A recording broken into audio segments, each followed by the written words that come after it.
On his release day, he faced trouble from Javert. Javert made him move a heavy mast alone to finish his last workday. It was tough, but with his strength, he managed it.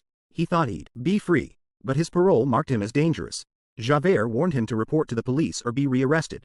This shame would follow him for life. He felt angry and wronged. 19 years ago, he was jailed for stealing bread for his dying nephew, and now he couldn't be free. Such laws are simply inhumane. Yet, Warden Javert saw this law as truth. Before leaving, he warned Jean Valjean to obey the law, saying, "I'll be watching you." Despite his anger, Jean Valjean took the parole paper and left.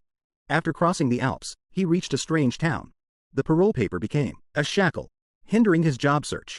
Even kids mocked him. At night, he begged an innkeeper to sleep in the stable but was thrown out. Cold and hungry, he slept at a church entrance. A priest woke him. The priest seemed kind and not only brought him inside but also offered warm food. Watching him eat, a nun looked disgusted, making him uncomfortable. The priest was gentle. Having suffered, he didn't believe in good people, suspecting the priest had motives. So, while the priest slept, he stole the church's silverware. But he was caught and brought back by the police. He feared prison for life. But the priest didn't blame him. He even falsely claimed these were gifts from him, handing over the 2 most valuable candlesticks, saying, "You forgot these." The priest's actions left Jean Valjean stunned, and the policeman couldn't pursue the matter further. After they left, the priest's eyes were filled with understanding and compassion. He gently advised, "Consider all this as God's will. Use these precious gifts to start a new life and become a sincere and kind person. May heaven guide you out of the abyss of darkness and save your sorrowful soul." After hearing the priest's words, Jean Valjean knelt down and fell into deep thought. He began to sincerely repent to God. 19 years of imprisonment had tormented him, and after his release, he faced discrimination and humiliation. He intended to harden his heart and hate the world, but the priest's compassion and forgiveness softened his already cold heart. In an instant, he broke down and cried uncontrollably. He resolved to change his ways and tore up the parole paper that symbolized his shame. He decided to face the world with a new identity. Fast forward to 8 years later, in 1823, under the shadow of monarchy, the French king was exploiting the people, and the lower classes were suffering. The streets of Paris were filled with beggars struggling to survive. By this time, Jean Valjean had changed his name to Madeleine. Using the silverware given by the priest, he started a business and ran a textile factory with hundreds of employees. He also served as the mayor of Montreuil-sur-Mer. Over the years, he remembered the priest's teachings to be kind and honest, earning the respect of many. He thought his peaceful life would continue, but unexpectedly, the former prison guard Javert was transferred to the area. Jean Valjean met with Inspector Javert in his office. As the mayor's subordinate, Javert appeared respectful, but he vaguely felt that the mayor looked familiar. Just then, cries for help came from the street. A carriage had overturned, trapping the driver underneath, and his life was in danger. Faced with this emergency, Jean Valjean unhesitatingly displayed his incredible strength again. He single-handedly lifted the heavy carriage, successfully rescuing the trapped driver. This act shocked Javert, as he had only ever seen one person with such strength. That was the man who could lift a 1,000-pound flagpole back in the day. But 8 years ago, Jean Valjean suddenly disappeared. Javert began to suspect the true identity of this mayor. After returning, he immediately wrote a report to the Paris headquarters. That night, while patrolling the streets, Javert unexpectedly encountered a street woman struggling with a man. The man pointed to the scratches on his face, accusing the woman of attacking him for no reason. Javert, without asking much, decided to take the woman away. No matter how the woman explained, Javert only believed what he saw, as in his eyes, these street women never spoke the truth. He even announced on the spot that the woman would be sentenced to a year in prison. Just then, Jean Valjean passed by and immediately recognized the woman as Fantine, a former employee of his factory. He couldn't understand why the once beautiful woman had fallen to such a state. However, Fantine angrily blamed him, saying it was all his fault. It turned out that the young and beautiful Fantine had become pregnant out of wedlock. After her daughter was born, she was heartlessly abandoned by the scoundrel. To support her young daughter, she had no choice but to work at a textile factory. To protect her daughter's reputation, she had to leave the child with an innkeeper's family in Montfermeil and sent money regularly every month. However, secrets have a way of getting out. Despite her efforts to keep it hidden, other female workers, jealous of her beauty, discovered her secret. They banded together to spread malicious rumors about Fantine. Enraged, Fantine confronted them, causing chaos in the once orderly factory. Hearing the commotion, Jean Valjean intended to handle the situation, but before he could get to the bottom of it, Inspector Javert, newly appointed, arrived upstairs. Seeing his old adversary, Jean Valjean was startled and hurried to deal with Javert, leaving him no time to address the matter. So, he handed it over to the foreman to handle. Little did he know, the foreman, who had always pursued Fantine but never succeeded, felt deceived upon learning she had a child. He then showed his darker side, mocking her and, without Jean Valjean's knowledge, expelled her from the factory. Meanwhile, the greedy innkeeper couple falsely claimed that Fantine's daughter was seriously ill and urgently needed a lot of money for treatment. To save her beloved daughter, Fantine was forced to pawn her only piece of jewelry on the black market. Yet, even so, it was still far from the amount needed. Then, persuaded by the black market boss, she sold her long hair and then her 2 front teeth. Finally, with no money, she was forced into becoming a war prostitute. But the man from before wanted to exploit Fantine for free. When she refused, he tried to force himself on her, and she accidentally scratched his face in the struggle. Knowing all this, Arjan felt deeply guilty. He didn't expect his actions would cause an innocent woman such pain. So, he immediately took the injured Fantine, ignoring Chouet's objections, determined to get her to the hospital, hoping to make up for his past mistakes. The next morning, Chouet got a reply from the Paris headquarters. He learned that the fake refugee from years ago had been caught and would be tried publicly the next day. This law enforcer, who knows right from wrong, realized his previous mistake. So, he went to Arjan's office to apologize in person. Unexpectedly, Arjan didn't blame him, just told him to return to work peacefully. Chouet felt relieved, but more so, he respected and appreciated the mayor. After Chouet left, Arjan faced an unprecedented dilemma. If he confessed now, years of work would be wasted, and his workers might end up like Fantine. If he didn't confess, an innocent person would suffer because they looked like him. While torn and undecided, she saw the candlestick the priest gave her years ago. The flickering candlelight seemed to speak of redemption's power. This made Arjan realize that saving others is like this candle's flame, needing to be passed on selflessly. So, she drove through the night to the court, admitting she was the fugitive Arjan. But the judges couldn't believe this well-dressed mayor was a fugitive. In the end, he suggested bringing Chouet to the hospital for confrontation. Then, he quickly left the court. Meanwhile, on the hospital bed, Fantine's life was fading. In a daze, she saw her daughter Cosette approaching, so, she struggled to reach out her arm. Yet, it's hard to reach Cosette's small figure. He was ready to leave this world. But Cosette was his only concern in this world. Until Jean Valjean promised to protect Cosette's healthy growth, the listener finally smiled with relief. In the end, he peacefully closed his eyes, bidding farewell to this tragic world. Coincidentally, Javert, who heard the news, also rushed to the hospital. He drew his sword, ready to block Jean Valjean's path. Jean Valjean pleaded with Javert for 3 days to settle his affairs. Then he would surrender to the police. However, the justice-driven Javert wouldn't listen. In his eyes, this was just an excuse for Jean Valjean to escape temporarily.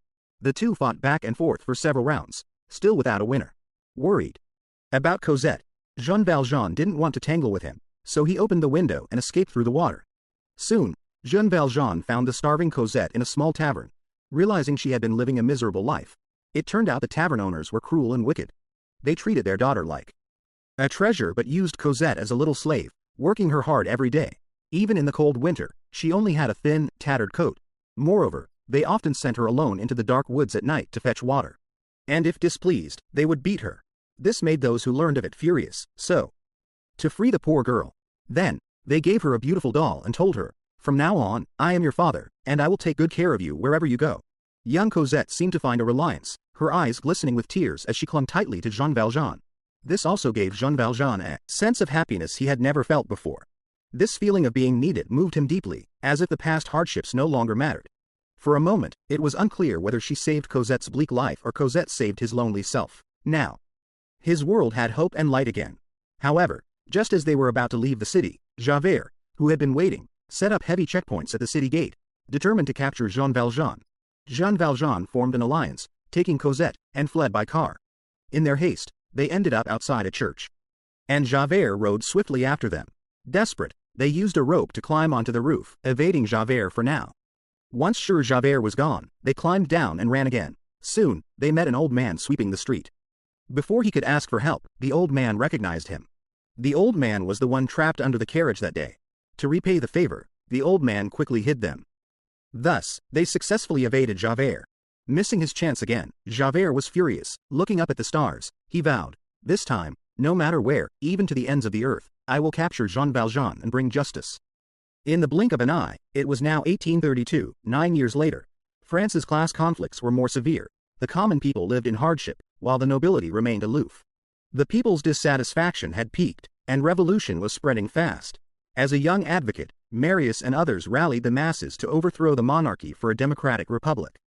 In this turmoil, Marius met Cosette in the crowd. She was as beautiful as a blooming flower, delivering warmth to the poor with Jean Valjean. The girl inherited her mother's beauty, captivating Marius at first sight. Unexpectedly, the cunning innkeeper couple reappeared. Their greed was clear, targeting Jean Valjean, thinking the money for Cosette was too little, intending to extort more. During the argument, that fateful man also appeared. Seeing the situation worsen, Jean Valjean quickly pulled his daughter away. Seeing his beloved girl disappear, Marius became anxious and turned to his friend, the innkeeper's daughter, Eponine, for information, unaware that Eponine secretly loved him. Though reluctant, seeing the boy she loved plead, her soft heart agreed. Late at night, protesting youths sat under dim lights, discussing the uprising. Only Marius was restless, with Cosette's image in his mind. His friend seemed to notice his unease, and sternly reminded him that overthrowing the monarchy is no child's play. In front of the laboring masses and oppressed people, the temporary diligence is much cheaper than the pursuit of freedom. But just then, Eponine came over, having already found out Cosette's exact address. Hearing this, Marius immediately rushed out. Meanwhile, Cosette, who had just escaped home with Jean Valjean, was full of questions. He didn't understand why Jean Valjean had been taking him on the run all these years, yet Jean Valjean was unwilling to tell him the real reason. Under his persistent questioning, the two had a fierce argument. A troubled Cosette went out alone to clear her mind and happened to meet Marius, who had come to find her. Under the moonlight, the two felt a mutual understanding. Then, they expressed their love for each other through the fence. This also made Eponine, hiding nearby, feel heartbroken. He was happy for Marius finding true love but sad for his own unrequited love. However, what the three didn't know was that this was dangerous.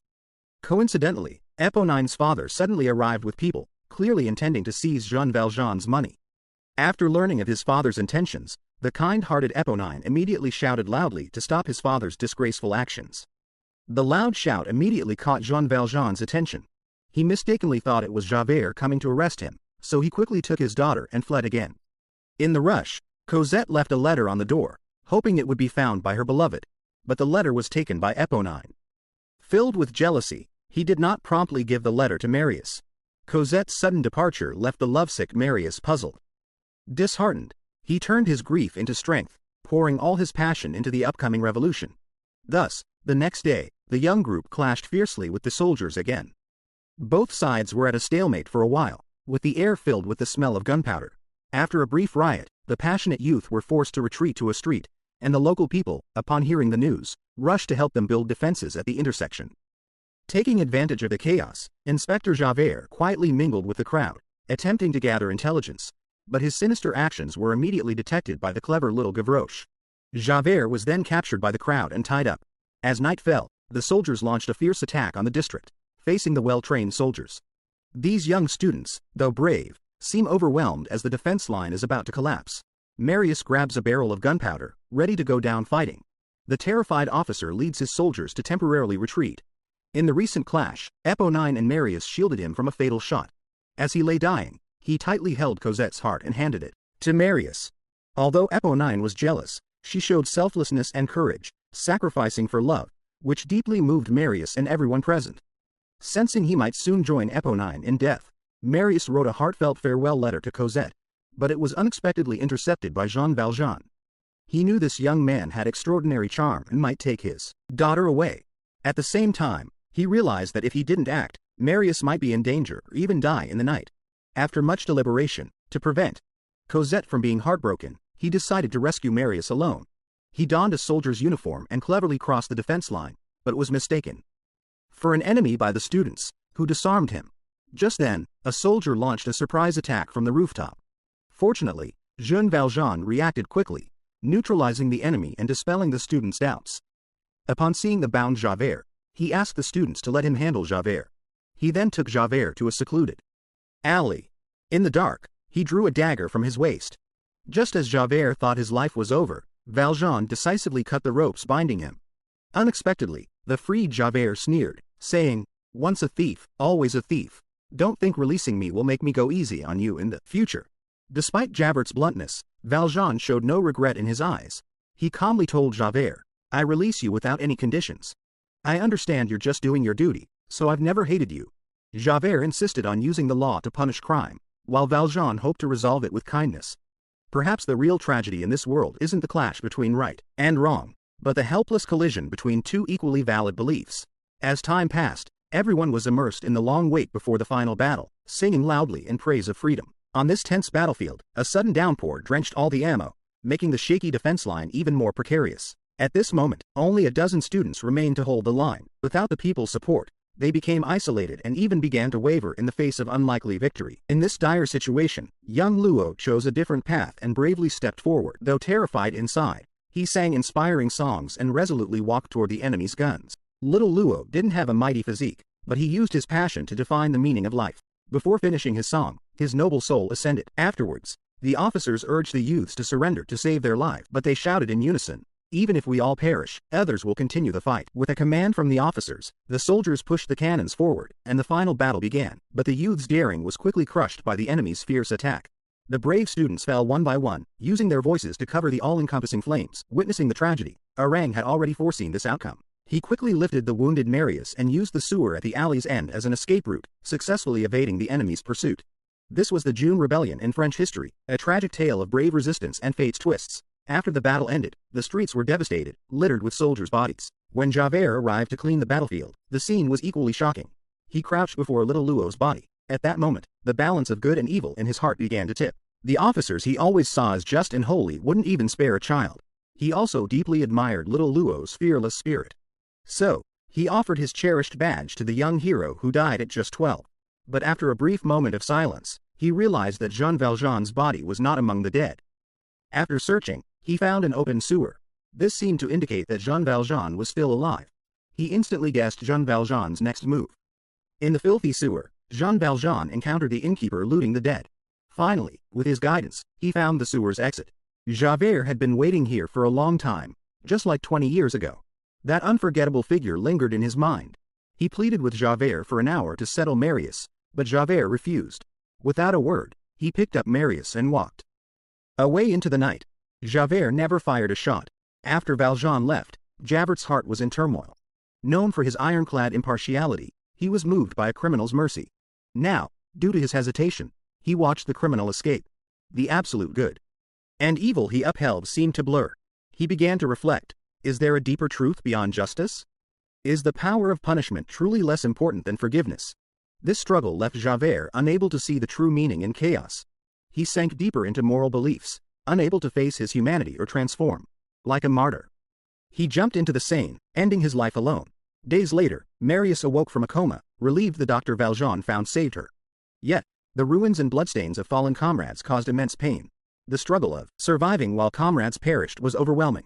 Meeting Cosette again reignited his courage. Seeing the children's happiness made Valjean realize it was time to let go. He had fulfilled his promise to raise Cosette. Cosette found the love of her life. Valjean realized someone else would protect her. He found Marius and entrusted Cosette to him, detailing his past. As a fugitive, he couldn't stay with them.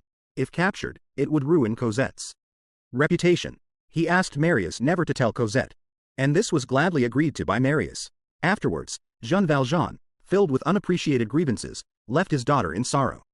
Unable to find Jean Valjean, Cosette cried all day, but with Marius's comfort, he gradually recovered his spirits. Soon after, the two lovebirds had their wedding amidst joyful songs. Yet, in this festive atmosphere, an unusual pair of guests arrived. The shady innkeeper couple, trying to take advantage, falsely claimed they saved Marius. However, after some probing by Marius, they quickly slipped up, revealing that Jean Valjean was his true savior that night. Knowing the truth, Marius felt deeply ashamed and regretful. Only then did he realize his previous misunderstandings and neglect of Jean Valjean. Thus, the enlightened Marius immediately called his wife to go to the convent to find their benefactor. Meanwhile, Jean Valjean, in a daze, was confessing to God. He gazed longingly at the rosary given by the priest, seeking forgiveness for his life's sins and praying for Cosette's happiness. In the past, he didn't understand love until he raised Cosette, realizing love means letting go. In a daze, he saw Fantine coming to take him to heaven, but worried about Cosette, he hesitated to close his eyes. At that moment, her adoptive father pulled her back to reality. Rushing in, Cosette and Marius knelt before her, holding her hand tightly, unwilling to let go. Knowing her end was near, She urged the two children to love and support each other throughout life. Finally, she handed a letter to her daughter. This is a story about a man emerging from the abyss of hatred, learning to love after adopting Cosette.